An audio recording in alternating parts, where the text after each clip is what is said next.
su daina saboda gaskiya iyayenmu ba sa jin daɗi. Saboda akwai lokacin da ana ta yin magana akan yan fim kaza da kaza, mamu ta kira ni hankalinta a tashi tana min magana akan gaskiya bata ji daɗin hakan ba.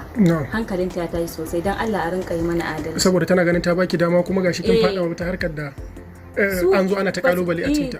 Dan Allah su daina zagin yan fim, alhalin ba su shigo ba su ga me ake yi ba, amma suna da daman da za ga wata ba ta taɓa yin fim ba amma tana da rai da za ta zauna ta zagi yan fim, ta ce yan fim kaza da kaza ina ta taɓa gani.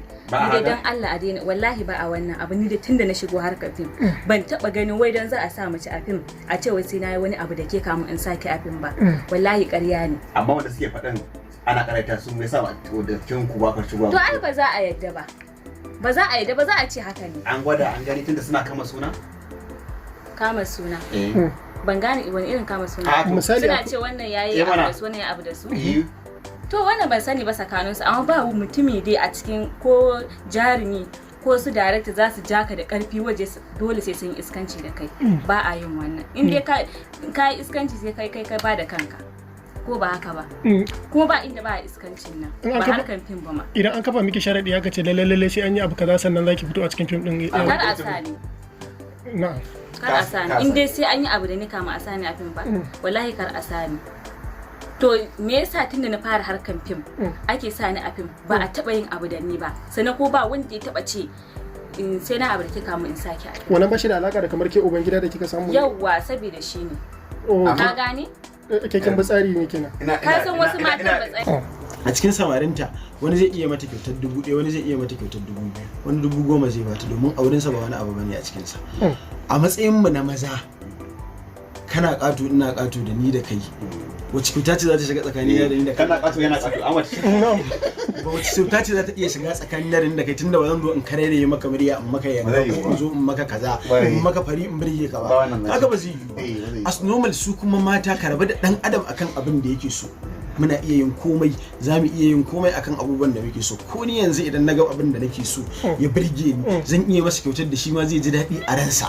To waɗannan dalilan da yawa suna iya jawowa, misali zaka zo a matsayinka na namiji, bai ba mamaki idan na taso ina yi duk lokacin da muka haɗu da kai a matsayinka na masoyinka ko masoyina ko waye, zaka zo mu gaisa mu wasa da dariya da kai mu waye, wallahi ba lallai tunanin ka ya ji a ranka cewa bari ka siyo turare da ka kawo mun ko bari ka siyo dan kaza ka kawo wannan rena man kai to tsami nake komai. To shi zan iya fassara abubuwa da yawa. Mamaci da masu ko annanmu da yayyinmu da waye ko yanzu sai in ci tunanin ya zan yi in kyautatawa kanwata, ban yi tunanin ya zan yi kyautatawa kanina ba, domin shi namiji yana da damammakin da zai iya fita wurare da yawa ya je ne ba. Ita kuma wannan a gida take. Shafatu da sauransu. Ya kamata mutane su ringa fahimta. Daga shigowar ki fim abun ba iri ɗaya bane. Yaya zaki kwatanta irin tasirin shigowar ki fim da kuma kamun ki shigo fim ta fuskar irin wannan abin da mai gidan nake ke magana? Misali da kina rike da waya 10,000, yanzu da kike fim akwai wanda ya kundumo wata murya waya kamar ta miliyan 2 ne yazo ya baki?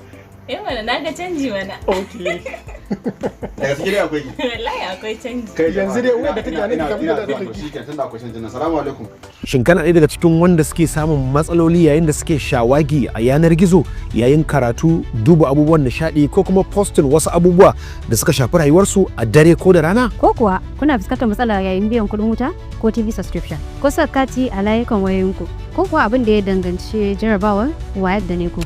To duka waɗannan matsaloli naku za su zo ƙarshe kuma za ku yi maganin su cikin sauƙi idan har kuka bi mu sau da kafa. Sunana Abdullah Amdaz wanda kuka fi sani da Excellency da El Abuja. Sunana Amina Uba Hassan wato Jamila a cikin shirin labari. Nake gabatar muku da manhajar Data World, ma'ana duniyar data. Da manhajar Data World za ku wuce takaicin wahala shiga kan application ɗinku wanda ke faruwa ga wasu manhajoja masu ƙaramin hosting wanda manhajar Data World ba ta da wannan matsalar. Daga cikin tsare-tsaren da ya bambanta manhajar mu ta duniyar data da saura shine tsarin free manual funding, wato hanyar saka kuɗi a cikin wallet ɗinku ta hanyar amfani da asusun ajiyar da muke da shi na banki ba tare da haraji ba ko cajin ku sisin kobo daga cikin abin da kuka saka.